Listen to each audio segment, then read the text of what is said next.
So let's talk about casting to these fish.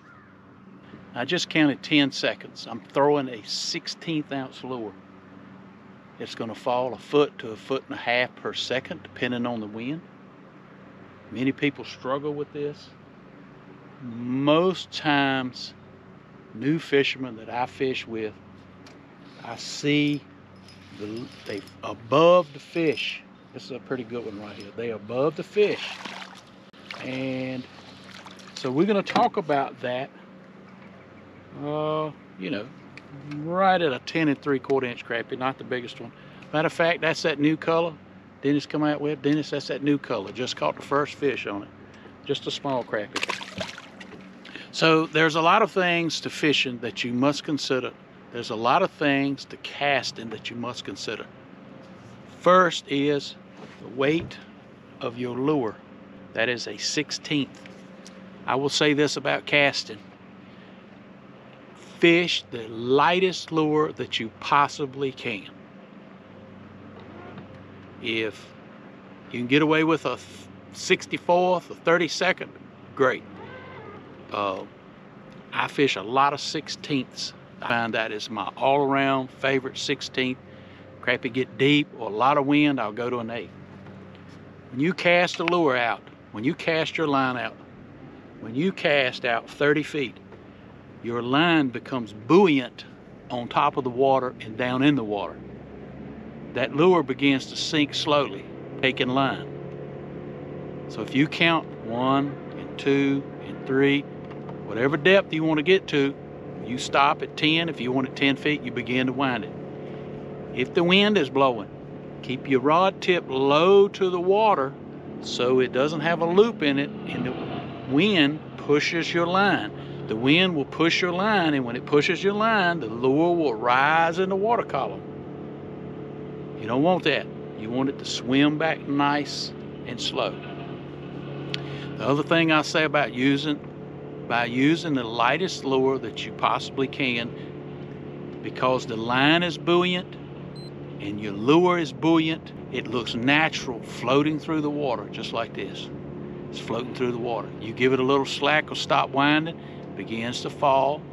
You pick up on the rod a little bit, it's going to come up, down, you twitch it, you do anything to it, that thing's going to float. You want it to float through the water and look natural, just like a bait swimming along. That's what you want. Natural presentation. You not necessarily need to wind all the time. A very slow retrieve to keep it down is what you want. Keep your rod tip low, the wind's blowing. You can pick up on your rod tip if you need to. The wind's not blowing hard today, maybe 1 or 2 miles per hour today. So I hope those tips help you when casting out to fish out a distance.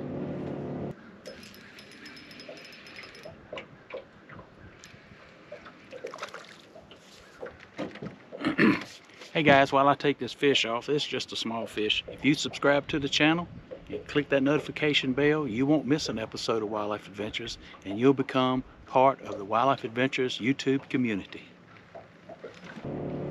And when you get into braid, that's a whole different story.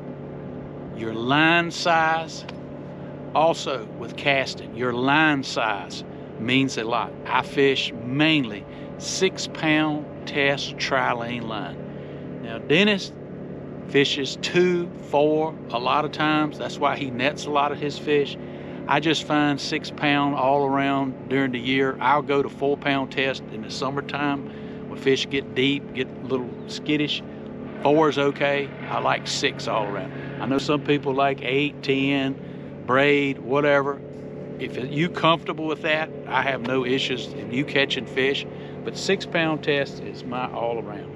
And I have fished it enough that I know 6-pound test line on a 16th will drop at a certain pace, if you know what I mean. So there's fish to my left. They are at 25 feet. I'm gonna cast my lure 1 and 2 and 3 and 4 and 5 and 6 and 7 and 8 and 9 and 10.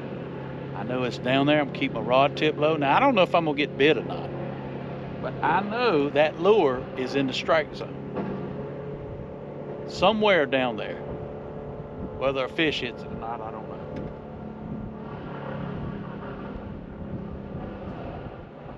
One bumped it. But he did not eat it. 1, 2, 3, 4, 5, 6, and 7, and 8, and 9, and 10. I'm in there. I'm down there about where the fish are, about 12 feet. I'm gonna flip my bail. You notice the wind has picked up. So I'm gonna drop my rod tip down just a little bit. Now, there is a hump out here, but it's not a lot of stuff to get hung up on. If you feel it bumping the bottom, as you retrieving, you raise the rod tip up, and that will bring the lure up just off the bottom if it's bumping something. If I'm fishing brush, I want to make sure that I'm always above the brush. And just a slow retrieve back.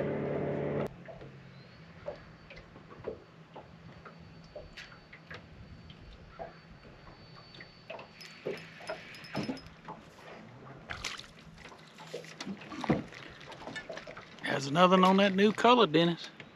I'm getting ready to switch over to the darker back. That's a good crappie. That's 11-inch fish right there. Hope you've seen something today in the video you enjoyed. Hope you've seen something in the video that you also learned. You remember God is good all the time, and all the time God is good. Don't forget to hit that like button. Click that notification bell so you don't miss an episode of Wildlife Adventures. And as always, you remember, it's a wildlife. And I'll see you on the water. Oh, there he is right there. All right, I'm pulling one up. Look, they're 15 feet now, Kelsey. Boom, good fish right here, y'all. Woo, doggy. Look at that crappie. Nice crappie right there. Boom. Pretty crappie, pretty crappie. Got one too. Got a double, got a double. Yeah. Oh, he's a fighter. Woo. Got a double. Keep the camera right here. Oh! You know what He that? took the hook. Broke a hook? Yeah. That was your old knot you tied. Ain't no good knot. Hey, the knot didn't snap. That knot broke. That knot did not That break. knot broke. You Look. were out of your mind. Look here. What kind of? No, look. What kind of Tonka toy? Look, that knot broke. That knot did not break. That knot broke. Wow, Lord have mercy. Let that pretty crappie That go. was a pretty crappie. Which one was it?